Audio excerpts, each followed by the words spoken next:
যতবার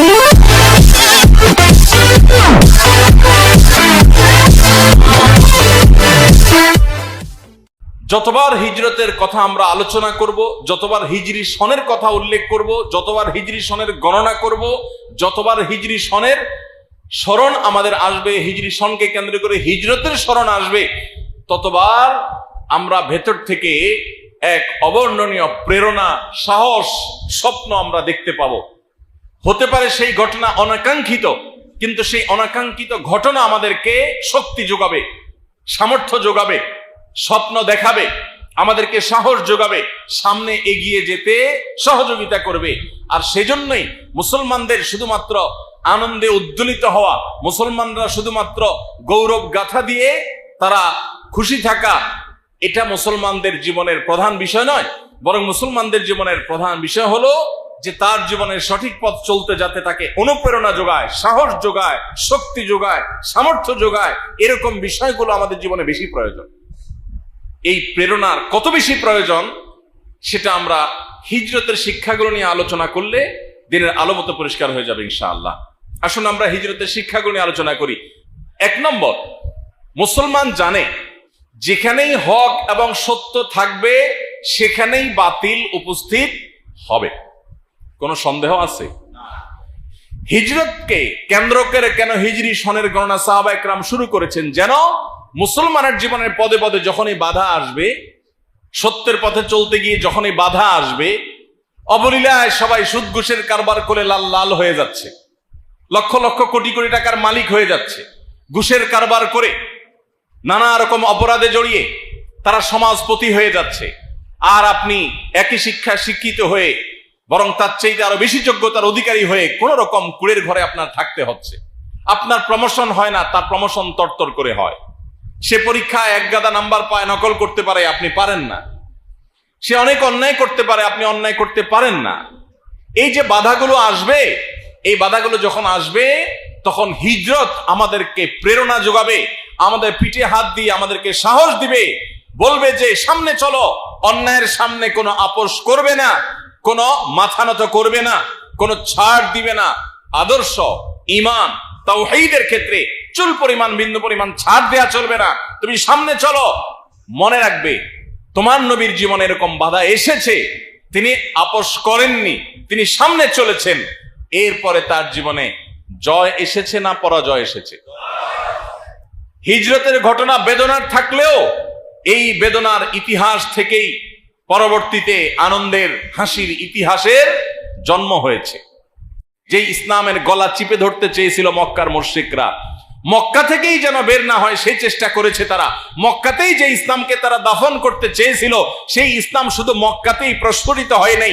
আজকে পৃথিবীর এমন কোন কাঁচা পাকা ঘর নেই, পৃথিবীর এমন কোন সিটি শহর নেই, পৃথিবীর এমন কোন জায়গা নেই যেখানে ইসলামের দাওয়াত, ইসলামের সৌরভ, ইসলামের গ্রাণ সেখানে পৌঁছে নেই। যে ইসলামকে গলা চিপে হত্যা করতে চেয়েছিল মক্কার মুশরিকরা মক্কাতে, সেই ইসলাম গোটা পৃথিবীতে ছড়িয়ে পড়েছে না পড়ে নাই? হিজরত দ্বিতীয় যে বিষয়টি আমাদেরকে শেখায় সেটা হলো, জীবনে কখনো ইমানদার ডিপ্রেশনে পড়ে নিরাশ হয়ে যাবে না। হিজরত আমাদেরকে সেই শিক্ষা দেয়। কিভাবে দেয়? যখন মক্কা থেকে হিজরত করে সাহাবীরা মদিনায় চলে আসে, নবী সাল্লাল্লাহু আলাইহি ওয়াসাল্লাম রাতের অন্ধকারে মদিনায় চলে আসেন, তখনও হয়তো কেউ কল্পনাও করে নাই যে মাত্র 6-7 বছরের ব্যবধানে, সামান্য কয়েক বছরের ব্যবধানে মুসলমানরা যেখানে মক্কায় থাকতেই পারছে না জান বাঁচাইয়া, সেখানে বীরের বেশে বুক ফুলিয়ে মাথা উঁচু করে আল্লাহর বড়ত্ব প্রকাশ করতে করতে তারা মক্কায় প্রবেশ করবে। গোটা মক্কা তাদের কর্তলগত হবে। যারা জুলুম করেছে তারা সবাই পদানত হবে। অস্ত্রের জোরে নয়, কোনো মানুষ হত্যা করে নয়, রক্তপাত করে নয়। একরকম নবী করিম সাল্লাল্লাহু আলাইহি ওয়াসাল্লামের যে বিশাল বড় বহর নিয়ে মদিনা থেকে মক্কার পথে রওনা দিয়েছেন, এই বহরের কাছেই মক্কার সমস্ত মানুষ নতি স্বীকার করেছে। ন্যূনতম প্রতিরোধ করার মতো মানসিক শক্তি পর্যন্ত তাদের ছিল না। এইভাবে আল্লাহ তাদেরকে দুর্বল করে দিয়েছেন।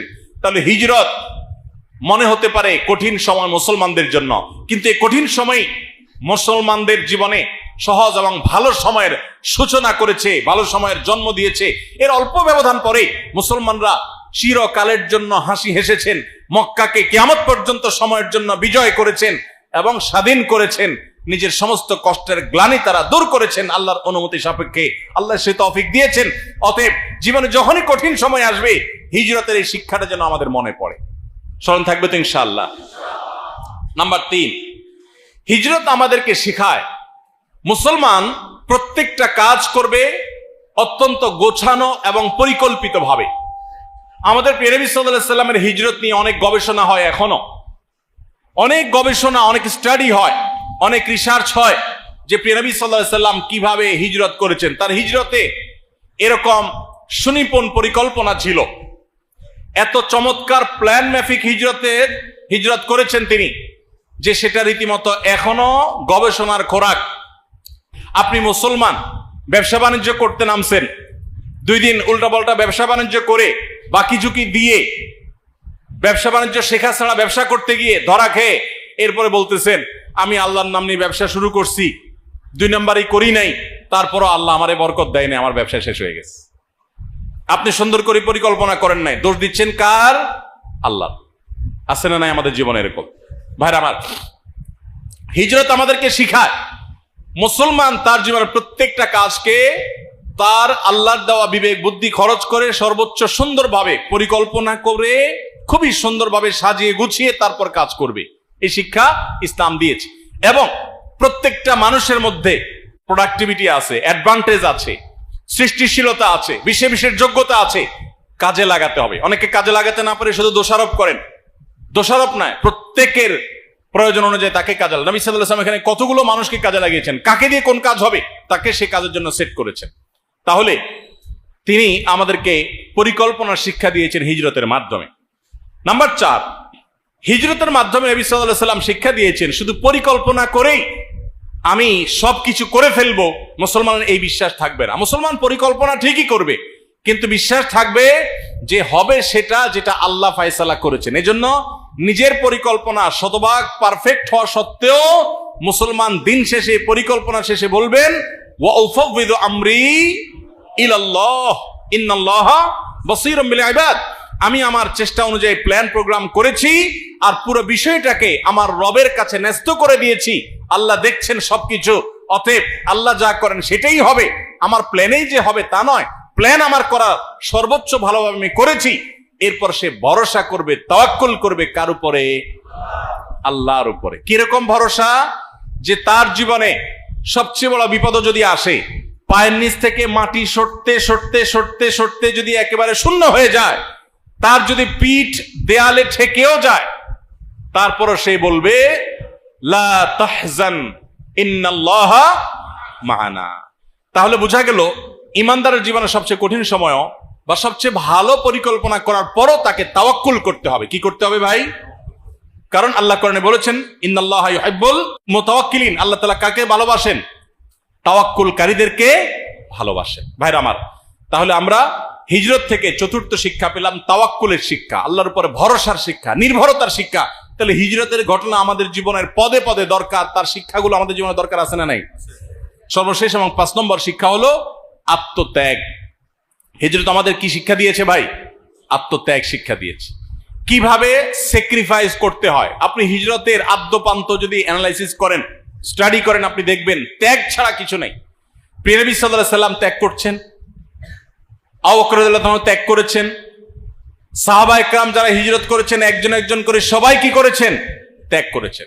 অতএব কোন মুসলমান আল্লাহর প্রিয় পাত্র হতে হলে, জান্নাতি হতে হলে, তার ত্যাগ ছাড়া আল্লাহর প্রিয় পাত্র হওয়ার, জান্নাতি হওয়ার কোনো সুযোগ।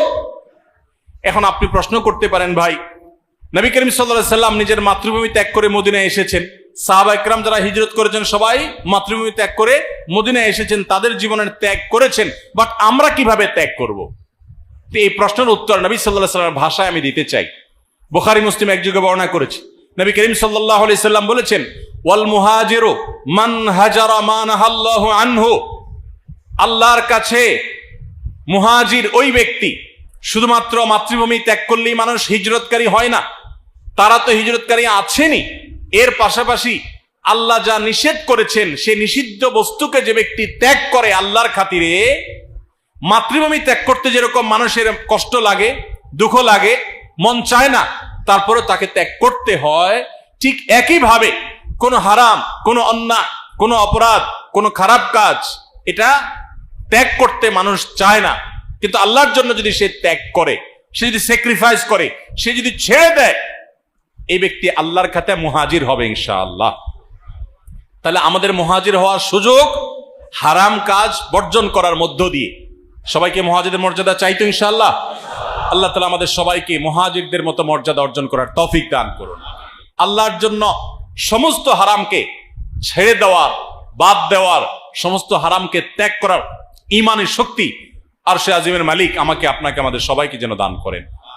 আল্লাহর কাছে আমরা সবাই দোয়া করি, আল্লাহ আপনি আমাদের সবাইকে মুত্তাকি পরহেজগার